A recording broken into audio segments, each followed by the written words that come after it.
আজ বৃহস্পতিবারের দিনে বাড়াতে আল্লাহর এই নামটি 7 বার পড়ুন।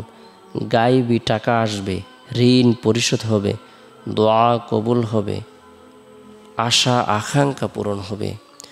বৃহস্পতিবারের দিন অত্যন্ত বরকতপূর্ণ একটি দিন, ফজিলতপূর্ণ একটি দিন, মাহাত্ম্যপূর্ণ একটি দিন, তাৎপর্যপূর্ণ একটি দিন।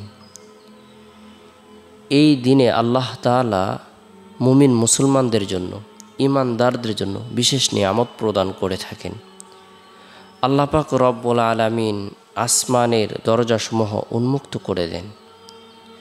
বিশেষ করে বৃহস্পতিবারের দিন শেষ হওয়ার পর যে রাত আসে, রাতটি হলো এমনই বরকতপূর্ণ একটি দিন, এমনই বরকতপূর্ণ একটি রাত, যে রাতটি হলো সাপ্তাহিক সকল রাত থেকে শ্রেষ্ঠ রাত।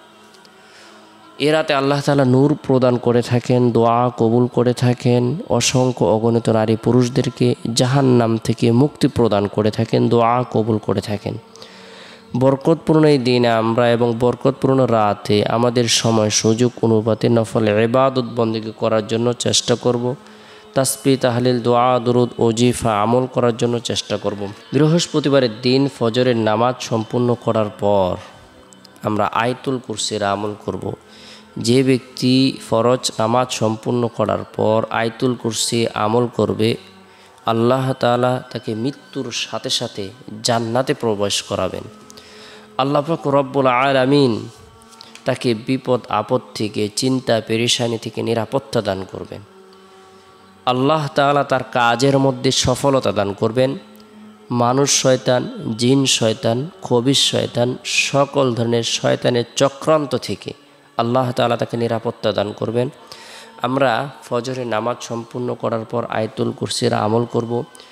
এরপরে জোহরের নামাজ সম্পূর্ণ করার পর গুনাহ মাফের উদ্দেশ্যে 7 বার ইস্তিগফারের আমল করে নেব। আস্তাগফিরুল্লাহ রাব্বি মিন কুল্লি যামবি ওয়া আতুবু ইলাইহি, আস্তাগফিরুল্লাহ রাব্বি মিন কুল্লি যামবি ওয়া আতুবু ইলাইহি। এরপরে নবী সাল্লাল্লাহু আলাইহি সাল্লামের প্রতি মোহাব্বত রেখে, ভালোবাসা রেখে, আন্তরিকতা রেখে 7 বার দুরুদের আমল করব। ছোট্ট দুরুদ হলো সাল্লাল্লাহু আলাইহি সাল্লাম, উত্তম দুরুদ হলো দুরুদ ইব্রাহিম, যে দুরুদটি আমরা নামাজের মধ্যে পড়ে থাকি, সেটি হলো উত্তম দুরুদ। এরপরে আল্লাহর গুণবাচক বরকতপূর্ণ এই নামটি 7 বার আমল করব। আল ওয়াহ্হাব। আল ওয়াহ্হাব অর্থ হলো দানকারী। কেউ যদি গুরুত্ব সহকারে এই নামটি 7 বার আমল করে প্রতিদিন, সে মুস্তাজাবাতুদ দাওয়াত হবে, অর্থাৎ আল্লাহ তাআলা তার দোয়াকে কবুল করবেন। সে আল্লাহ তাআলার কাছে যা কিছু কামনা করবে, বাসনা করবে, আল্লাহ তাআলা তাই তাকে প্রদান করবেন। আল ওয়াহ্হাব অর্থ হলো দানকারী। আল্লাহ শারীরিক সুস্থতা দান করেন, আল্লাহ রিজিক দান করেন, হায়াত দান করেন, মৃত্যু দান করেন, ইজ্জত দান করেন। আল্লাহ পাক রব্বুল আলামিন সার্বিকভাবে কল্যাণ প্রদান করে থাকেন। তাই আল ওয়াহ্হাব নামটি 7 বার আমল করে রব্বুল আলামিনের দরবারে হাজত পূরণের উদ্দেশ্যে, টাকা পয়সার প্রয়োজনের কথা মুনাজাতের মধ্যে ব্যক্ত করব। আল্লাহ তাআলা সকল ধরনের হাজত পূরণ করে। এরপরে বৃহস্পতিবারের দিন শেষ হওয়ার পর যে রাত আসে, রাতটি হলো ফজিলতপূর্ণ একটি রাত। এই রাতের মধ্যে বিশেষ করে এশারের নামাজ সম্পূর্ণ করার পর সূরাতুল মুলক তেলাওয়াত করব। তাবারাকাল্লাযী বিয়াদিহিল মুলক ওয়া হুয়া আলা কুল্লি শাইইন কাদির, আল্লাযী খালাকাল মাউতা ওয়াল হায়াতা লিয়াবলুয়াকুম আইয়ুকুম আহসানু আমালা।